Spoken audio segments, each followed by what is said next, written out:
Good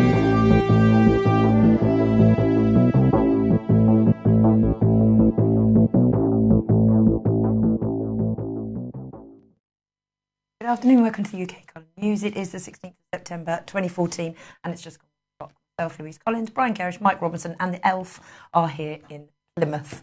And it's very warm and muggy today here. It is sunny in Rhyl, so well done Rhyl. And Manchester. And Swansea, but we've got a bit of cloud up in the Midlands and people complaining of chemtrails. So did we get the forecast right yesterday? I think we said a bit of everything across UK, so I reckon we were correct.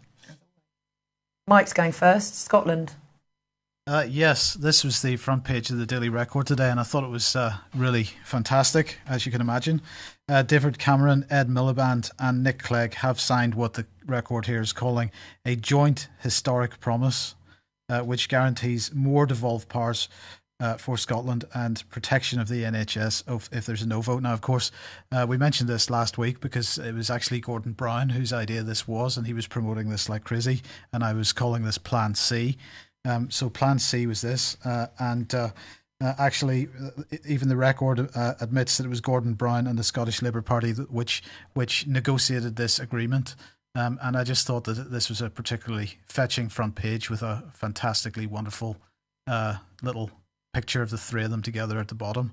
I mean, if anybody is in any doubt that these three people are sort of working to the same agenda, that image I think highlights it very nicely. Mike, it's so difficult to tell, isn't it? Because David Cameron has pledged his allegiance not to the Scots or to the English or to the Welsh or to Britain. He's pledged his allegiance to Israel.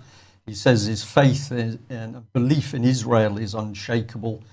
Clearly, he's not unshaken, or he is shaken by the fact that here we've got the European Union agenda, the breakup of Britain, the breakup of the United Kingdom, and the aim is, of course, that once England, Scotland, and Wales are broken up, of course, the country's greatly weakened, and then, as we said yesterday, in is going to come the city-states. London is going to be a city region of Europe. This is policy that we can clearly see. These men are liars, aren't they? We'll come on to that in a second. The bit that I really took issue with this report is where they said that they wrote this in their own words. Well, I'm sorry, I don't believe that they are capable of writing anything, so I don't think they wrote this at all. But anyway, moving on.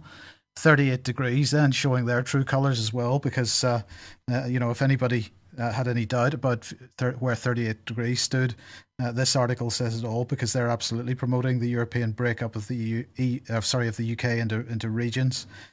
We know that this is part and parcel of the Scottish referendum agenda, and we've got more pressure for it. So in this article, then they had this little map on the left here, well, of course, the map on the right is one of many similar maps published by the EU. Showing how Britain, as you've just said, Brian, is to be split up into regions and governed appropriately, whatever that means. I mean, this is dictatorship. Dictatorship, and of course we've got a brilliant clue at the moment from the fact that we've got English police forces amalgamating, and if you look at that amalgamation, it just so happens by coincidence that it's along the same lines as this regional map. So if you want the best evidence, I think, going at the moment, that the aim is to regionalise Britain, and then each of those regions is effectively going to be under the control of a mini dictatorship. Have a look at the collaboration between the English police forces. Well, before we move on from this, we just got to remember who's driving it, and that's Nick Clegg via his constitutional reform agenda. We mentioned his city deals yesterday. And why are they doing it? Well, if anybody wants to find that out in detail, please come to the British Constitution Group conference. But in a nutshell, it's because, of course, the British Constitution is based on some fairly unique foundations, and those foundations are to be ripped apart and replaced with dictatorship, as we've said. Yeah. Nick Clegg, of course, groomed as one of Leon Britton's political European boys. So if you look at Nick Clegg's background, of course, where is his allegiance? Well, he's not too sure. Russia, possibly, or a little bit of Holland, or, of course, in bed with the Spanish. So it could be any of those, or possibly Israel. I don't know. Or Leon Britton. Well, we don't know. So, where do we go from here? Sorry, I completely forgot about this one. Yes, it's a spectacular little article in the Telegraph. I mean, we have been commenting on vote rigging for quite some time because, of course, during the 2010 election when you stood, we witnessed it firsthand. But this is another example. We mentioned the rising telephone vote with regard to this referendum in Scotland, and here's more evidence of potential vote rigging because, of course, what this Telegraph is highlighting is that 16 and 17-year-olds being allowed to vote, that's on one hand. On the other hand, of course, 16 and 17-year-olds are still considered legally as children, and therefore they have to be protected via child protection legislation. And so, although they're on a voter register, that is a protected register, and therefore you're not allowed to see who's actually on it. So in this case, this article highlighting that a child of 3 has apparently managed to find himself on the register, but of course we don't know who else is on the register in the, claiming to be 16 or 17, and therefore if you combine those two situations of a 16 or 17-year-old that you can't identify with a postal vote, then maybe you're in real trouble. Or is the real agenda here, Mike, that 3-year-olds are to be considered as adults, which mean that they can be used sexually as any other adult?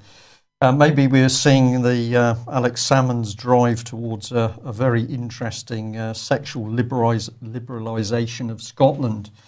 But let's just come back to the formation of dictatorships, and we've used this little animation before. Let's remember how Scotland was.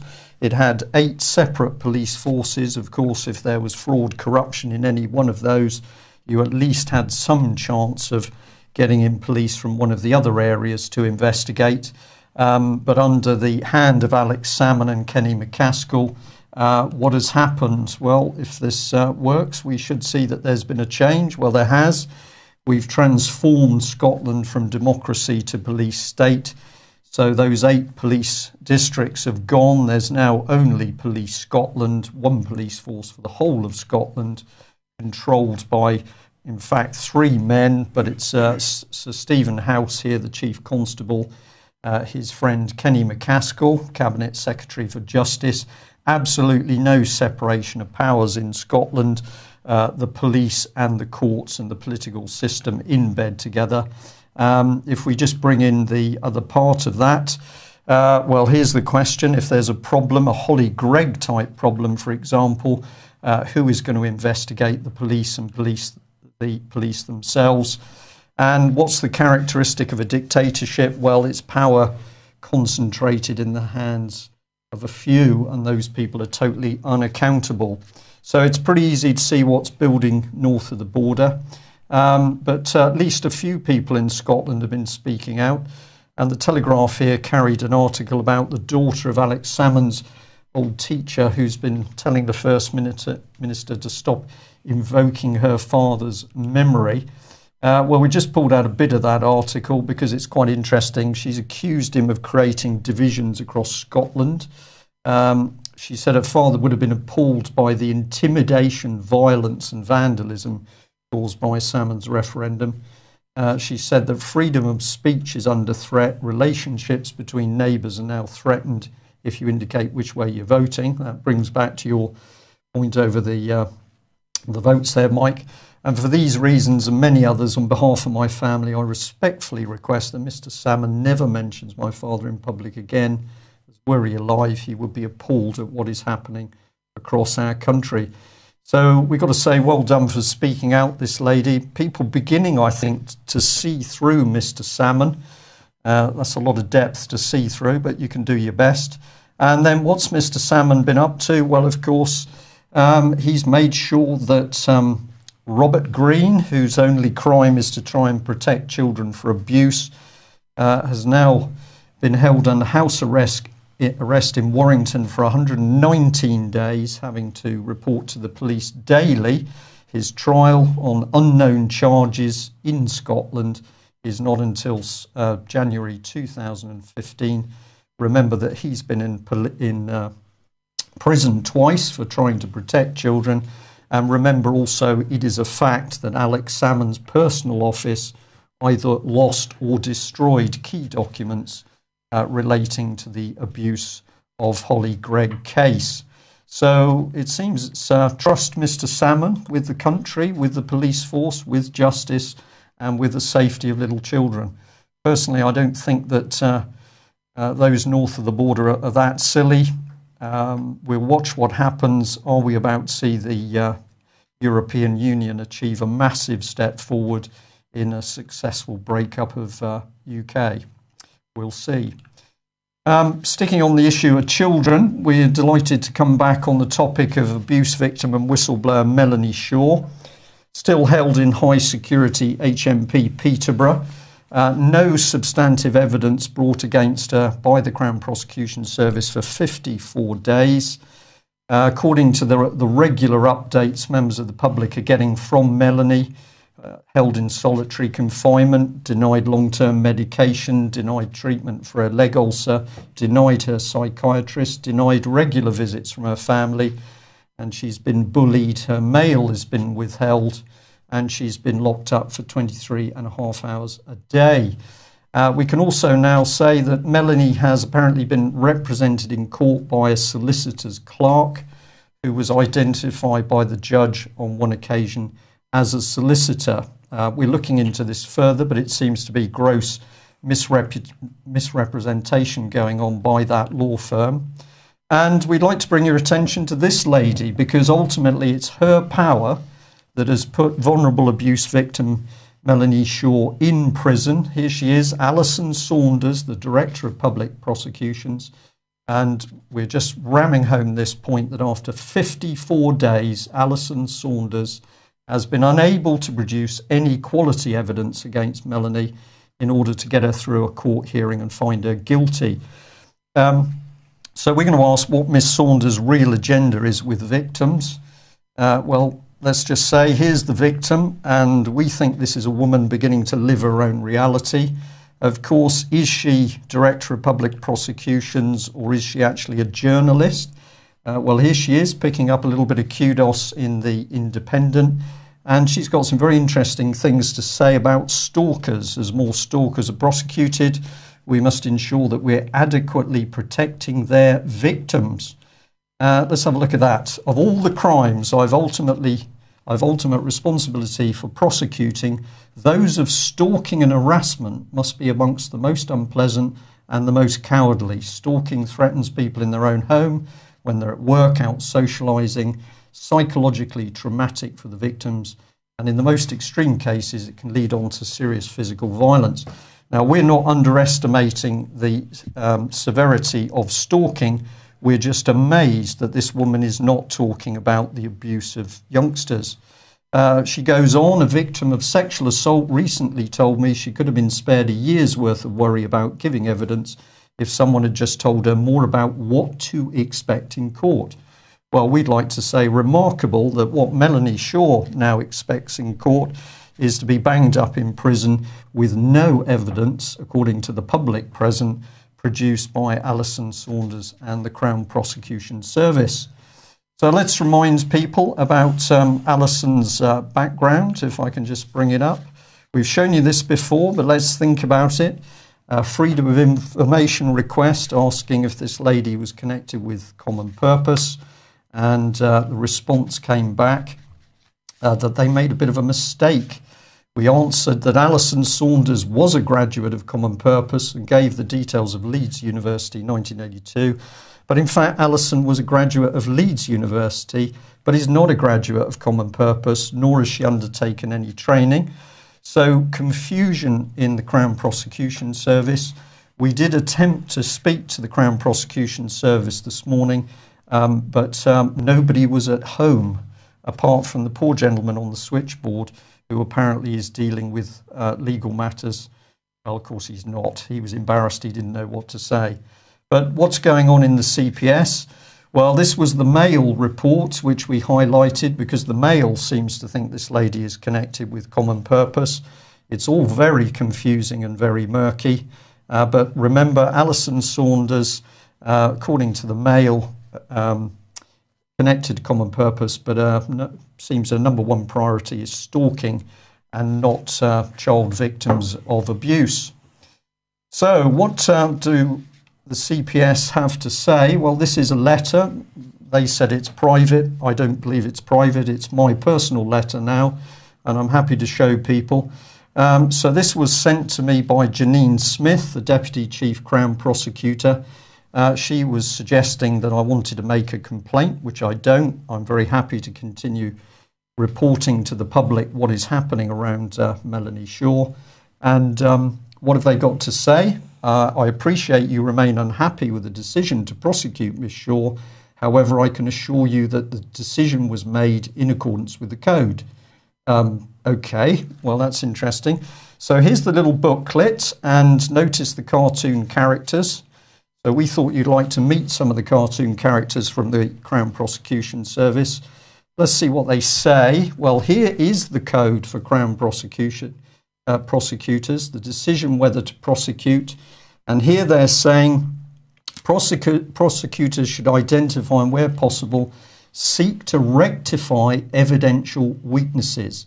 But subject to the threshold test, they should swiftly stop cases which do not meet the evidential stage of the full code test and which cannot be strengthened by further investigation, or where the public interest clearly does not require a prosecution.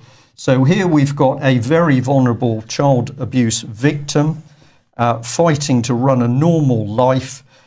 Alison Saunders' team has failed to produce any substantive evidence in order to get this lady convicted.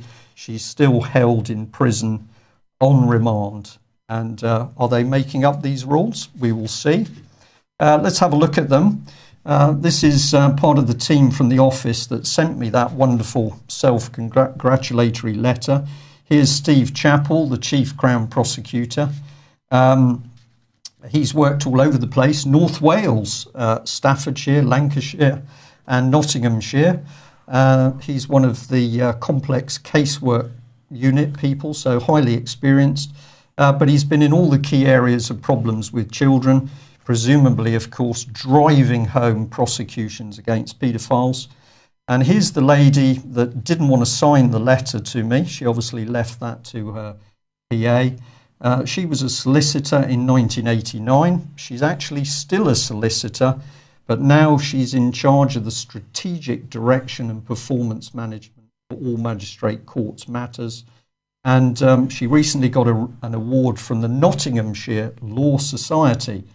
So who does this lady work for? Crown Prosecution Service or the Law Society? I'm not too sure. So, rounding up, of course, we remember that all the records for the children's homes are being closed. Here we are for 81 years. And Beechwood the same, 75 years. Why would you close the records for 75 years? Can I just ask, they're saying that it's to protect the victims. What if the victims swayed and wrote that they don't mind their names being published? Well, the victims are saying that. They're saying that, so why aren't they? Because if you want to cover up child abuse involving people in high places, and you've got to close the records down. And the next thing you need to do alongside closing the records down is start threatening people. And we just thought we'd bring this one up. A UKIP MEP says she was sent death threats after criticising Rotherham Council. So right in your face, we say, well, there's been threats to people in Rotherham. There's certainly threats to people in Nottingham around the Melanie Shaw case. There's threats to witnesses around Elm House, North Wales. Are the people in the establishment and in child abuse getting a bit worried? And you picked up on this one. I did. A researcher working for the Home Office who made a report 10 years ago into child exploitation claims that 2 police officers approached her late one night and warned her that it would be a bad thing if the people she was investigating found out her home address. She told the Commons Home Select Affairs Committee that her research in 2002 was not greeted well by South Yorkshire Police. South Yorkshire Police Chief Constable said he was unaware of the researcher's investigation complaints. So they really haven't got a clue what's going on. Well, if you don't Sheffield at all. investigate the crime, there isn't a crime. This is how it's been done for Holly Gregg. You don't investigate, and then you simply put up the media wall. And some very powerful media people coming in now to put this wall up between the public and the police. One gentleman of great interest, Matt Tapp. If you haven't heard of him, I think you need to have a look and see how he's building a media empire around cases. How do you spell his name? Matt, M-A-T-T, T-A-P-P. Matt Tapp. Well, somebody's mentioned it in the chat room, and of course they're quite right. He stood down. Finally, South Yorkshire Police and Crime Commissioner Sean Wright has resigned. Mr. Wright, who was head of Children's Services before becoming Police Commissioner, said, if we go to the next segment, here's his statement. He said, "My role as South Yorkshire Police and Crime Commissioner has clearly become prominent in terms of public opinion and media coverage following the publication of Professor Alexis Gray's report. This is detracting from the important issue, which should be everybody's focus, the 1,400 victims outlined in the report, and in providing support to victims and bringing to justice the criminals responsible for the atrocities, crimes committed against them. With this in mind, I feel it is now right to step down for the sake of those victims, for the sake of the public of South Yorkshire, and to ensure that important issues outlined in the report about tackling child sex abuse, exploitation, can be discussed and considered in full without distraction." Well, I really do hope that these people are going to have an investigation done into them. Well, no, Why that's they not, didn't- no, and no, why no, aren't no, they no, no, you don't understand the system. Go on They then. step down, don't they? They resign. They resign, They say, exactly. well, I feel I need to step away from the issue. And of course, the police are not going to investigate, because more and more of the reports coming forward from young victims are that the police are themselves involved in many of the abuse rings. And the police have got a few problems in other areas, I think. Yeah, quite a few areas. Actually, the IPCC are investigating the Chief Constable of Wiltshire Police after it's been alleged that himself and a detective inspector and a detective constable withheld information over child sexual abuse. Other chiefs in the spotlight at the moment are Peter Fay of Greater Manchester Police, Nick Gargan of Avon and Somerset, Patrick Genty of Wiltshire, Suzette Davenport of Gloucestershire, and Adrian Lee of Northamptonshire. So all these people, I believe, are still in post, but they're all being investigated. Mike, did you want to say something? Oh, okay. So we've just got a situation now. What are we beginning to see? We're beginning to see chaos, mistrust, breakdown in the police. And it's all around very basic things. It's about fraud and corruption, lying, cheating, child abuse. These are all things that could be sorted out pretty quickly if the police did their job with proper investigations. Then we've got the layer of the police commissioners. So these people now, we don't really know what their role is, but you can't get rid of them if they've been naughty. And the MPs then, we don't need to look at the MPs. And then you bring in people like Mr. Matt Tapp, and he seems to be building this media wall, massive contracts with the Metropolitan Police, I think about £85,000 a year, contracts with other police forces. And wherever you want to take control of the media in Jersey and Soham, around all of these major cases, Operation Daybreak, Nottingham, then you bring in these key media people. I believe this is how you run a cover-up. Probably brings us on to George Osborne. The man with no, he's got no qualifications, has he? No, he has no qualifications, but it is good news. So once again, we've got good news, because the good news is that inflation, according to Osborne, is still below 2%, and that Osborne is saying that people are still feeling the effects of the Great Recession. So it doesn't matter how bad your day-to-day lives are in terms of the amount of money going out, and if you're struggling to find the next pound to pay for the next food shop, because inflation is below 2%, and that's all that matters. But you're still just suffering the effects of the Great Recession, and it is nothing whatsoever. You're just going to have to believe what he says when he says that his long-term economic disaster is working. Again, I just wanted to compare and contrast, because what we have in Egypt, which is a nation, let's face it, which is only just sort of coming out of serious civil unrest, and they do have a long-term economic plan, and it's not a disaster. And as we've mentioned many times before, that includes a second Suez Canal. And of course, Egypt has to finance that canal, so they decided to issue bonds, but not in the usual way, because what normally happens, of course, if you're a nation state, is you issue bonds which get traded on the open market. and those bonds obviously are bought up by all kinds of people who then trade those in turn. But these Egyptian bonds are non-tradable. They are issued over 5 years, and after that 5-year term, they've got a 12% return, and they're only available to Egyptian citizens. So they're not available to hedge funds, and they're not available to other speculators. And in fact, they've sold a lot actually in 8 days. So that's 61 billion Egyptian pounds have been raised from the Egyptian population in order to finance the second Suez Canal. And I have to just ask or wonder to myself, if the same type of initiative was run in Britain by the British government, would anybody actually have any money available to buy these bonds? Well, maybe they would. I don't know. In some cases, maybe they would. Well, it's good to see lots of common sense there in Egypt and being used by the Egyptian population. Perhaps it'd be also pertinent to say that there was a wonderful Egyptian gentleman who was on the streets when the judge was arrested in Birkenhead. And if I remember correctly, he said, Brian, all we need to do is get the mess sorted out in England, and I think the benefit will spread across the world. So I'm going to say I've never forgotten those words from an Egyptian gentleman living in England, and I think he was spot on.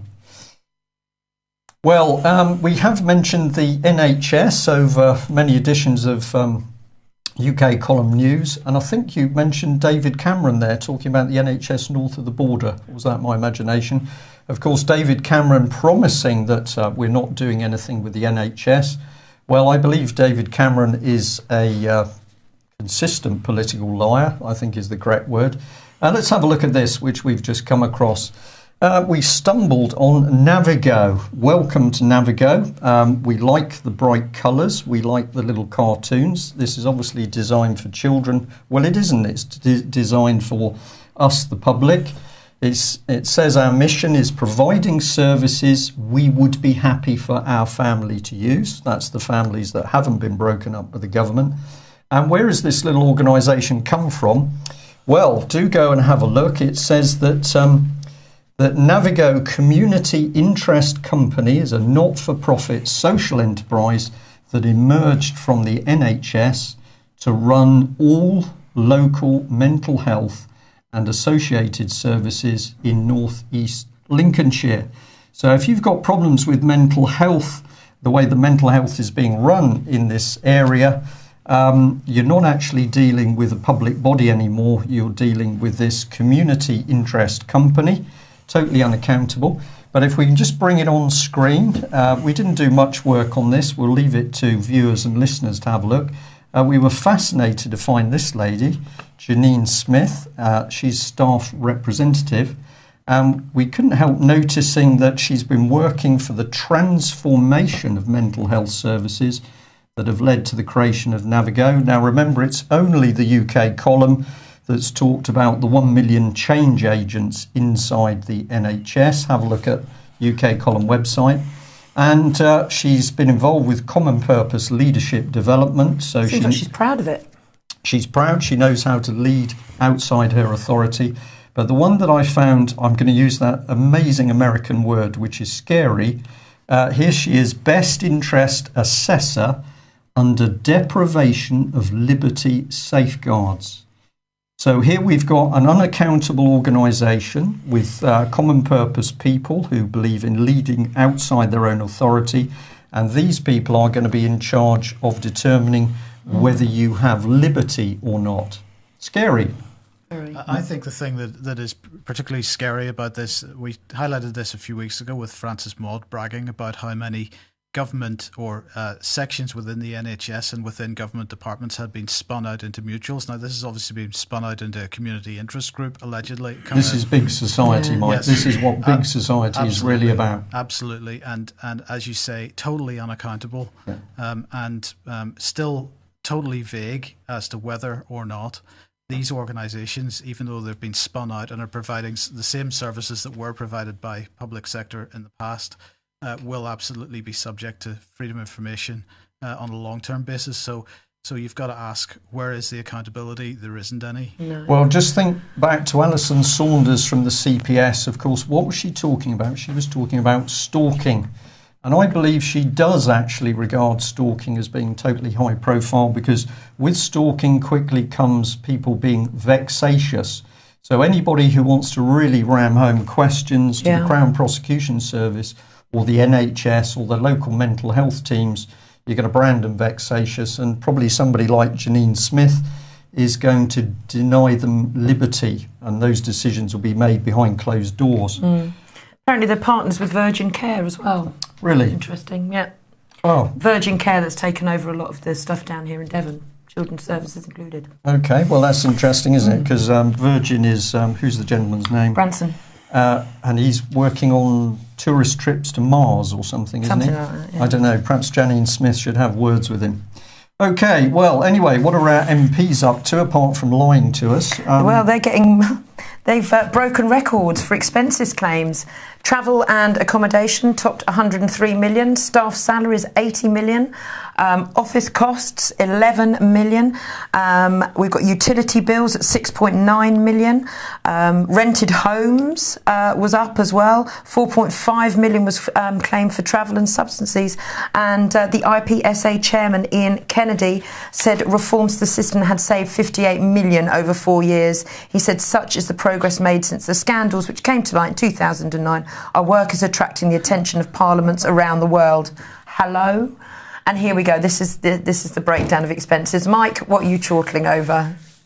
You can't make it up, is what Mike wishes to say. There's a lot of mirth in the UK column studio today, because clearly the news is so appalling and so amusing, we can't do anything other than laugh. And there are one or two of you out there who maintain I don't have a sense of humour. That's absolutely not true, I assure you. But I need the right thing to laugh at. This is pitiful. Yes. So there we are. And the biggest cost, of course, is staffing. And it's no coincidence that if you check the MP's expenses, you will very often find that they're employing not people who need jobs, but of course their own family. Oh yeah, there is if people want to go and have a look for themselves in this RT article, there is a list of who's employing their senior Conservatives who employ relatives include Defence Secretary Michael Fallon, Foreign Secretary Philip Hammond, Lawrence Robertson, MP for Tewkesbury, employs his ex-wife and his wife. Oh yeah. Oh. Yeah. Keep it in the family. Anne Adams is paid 40,000 to 45,000 as senior parliamentary assistant, while his ex-wife Susan Robertson gets paid 25 grand. So, go and have a look, check out that article for yourself. You'll be quite shocked, and it might bring a smile to your face like it did Mike. Yes, of course, your MP, Streeter, he would not employ anybody from his own family, would he? Well, apart from his wife, Mike, I think. Yeah. Okay. Sad. Well, if we can't get rid of the population through the economy, the best thing is to jab them, I think. Oh, we've gone on to... Oh, you've missed the schools one. OK, we'll go on to vaccines. So, Gardasil making the headlines this time in Colombia. Authorities say they are baffled after 200 girls came down with symptoms of fainting, numbness, headaches. The girls are ranging from 9 to 16, and they were all injected with the Gardasil vaccine. Obviously, Merck are totally refusing to take responsibility for this, but I thought I'd just remind people... Did you want to say something? Well, I will do. I'll bring this Come back. OK, I just wanted to remind people of what is going into the Gardasil vaccine. And there you have it, top of the list, aluminium. Aluminium into the bloodstream and into the body causes serious problems. And you want to find out a bit more on it, go to vactruth.com, Christina England. Go on, what were you going to say? Well, it was just the headline, because Merck was sort of saying, well, you know, it's mass hysteria. All these girls are just fainting, and there's absolutely nothing wrong with them. They can't feel their fingers, but it's all in their minds. So the real evidence is we, the big pharma company, we have done our research. This is safe, and really all these young girls just falling down at the shock of having it's outrageous. Not as outrageous as this, though. No. Final story. Ebola. It's expected that Mr. Obama, will today announce he's sending 3,000 troops to Liberia to help fight Ebola. It is expected the US military will help train medical staff and oversee the building of treatment centres, distribute healthcare kits and train locals in dealing with patients. We mustn't forget eugenics and population control guru Bill Gates is also funding a vaccine programme for over there. And I just thought I'd remind people again about the Ebola patent that was patented by the US government back in 2008. And let's not forget that this is one of the subjects at the conference on the 2nd of November. Yes. Yes. Indeed. Thank you. Yeah. Well, if the economy doesn't get rid of us, vaccines don't get rid of us, Ebola doesn't get rid of us, then of course we've got to revert to the good old guns, bullets, bombs and IEDs. Over to you, Mike. Well, today Chatham House is holding an event on Britain and America's legacy in the Middle East. And they say about that, amid the rise of the Islamic State of Iraq and Al-Sham. I mean, there is something in that name. The destabilization of Iraq and ongoing crisis in Syria. The speaker will examine the nature of Anglo-American influence and impact in the region. He will argue that the current crises have upended the order that has defined the Middle East for a century. In this uncertain time, the speaker will also consider what future lessons have been learned from Britain and America's engagement, and comment on how this should shape future foreign policy in the region. So that's very nice. That's going to be at Chatham House, Royal Institute of International Affairs, of course, event. But of course, Britain, they're talking about what Britain and America have done in the past, but Britain is still messing about in the Middle East, because today here's Sir, allegedly, Alan Duncan visiting Yemen to tell them how to run. I find this is hugely ironic, bearing in mind we're busy absolutely breaking apart our democracy into the smallest possible chunks, that we're still sending out people pushing British foreign policy and telling them how to run a democracy. So he's over in Yemen doing that at the moment. Maybe in Yemen they're not locking up enough abuse victims on no evidence. Well, maybe that's what's needed. I think that is exactly it. We'll get Alison Saunders and Crown Prosecution Service over there as fast as possible. Yeah. But in the meantime, of course, yesterday was the Foreign Ministers' emergency meeting in Paris. We mentioned that yesterday. And the voice of reason, Sergei Lavrov, who I suspect knows very well what Britain's legacy in the Middle East is, he's calling for an international conference for a comprehensive study of terrorism and extremism in the Middle East, North Africa. And of course, he's not just talking about a chat box sort of thing. He actually wants to find out what is behind it all. As I would suggest he already knows. But what he said was, we put forward an initiative to be considered by all regional and international partners of launching a well-prepared international conference for a deep and comprehensive study into the problems of extremism and terrorism in the Middle East and North Africa, to be held under the Security Council mediation. He said that the underlying causes should be studied, not just symptoms, for this rise in extremism. And I suspect that if they do that, all roads lead to Londonistan. Londonistan and the three-headed monster that we showed at the start of the programme, which is, of course, is David Cameron, the Miliband brothers, and who was the other one? Leon Britton's European graduate, Nick Clegg, the British, Russian, Spanish, Dutch person. I don't know what else to say, Mike. I think this news we probably should terminate now. Yeah, can I just say, bumper stickers, T-shirts, flyers available. Carol, CAROLE at ukcolumn.org, and it is the UK Column monthly meetup tomorrow night from 7:30 in Plimpton at the George. Two last comments from me. One is that, of course, we are hammering Britain's police forces at the moment, and quite rightly so, but we do recognise there are many, many good policemen and women working extremely hard, and we'd also like to put out a special thank you to the decent policemen and women who are working hard at the moment to root out the paedophiles within the City of London, Westminster, and the establishment in London. So we do appreciate what you're doing, and please keep doing it. And I'm also going to give a special thanks to Bill Maloney, who is one of the key people at the moment who has worked so hard to help lever open this subject of child abuse in UK. So if we have a government, lib-lab con, that is happy to protect paedophiles, of course we can't trust those men and women in any other area, education, NHS, foreign policy, it doesn't matter. These people are prepared to protect paedophiles. Wow. Oh, Val. Sorry, it was Val, wasn't it? There we have it. Okay, thanks for joining us. See you tomorrow. Bye. Bye-bye.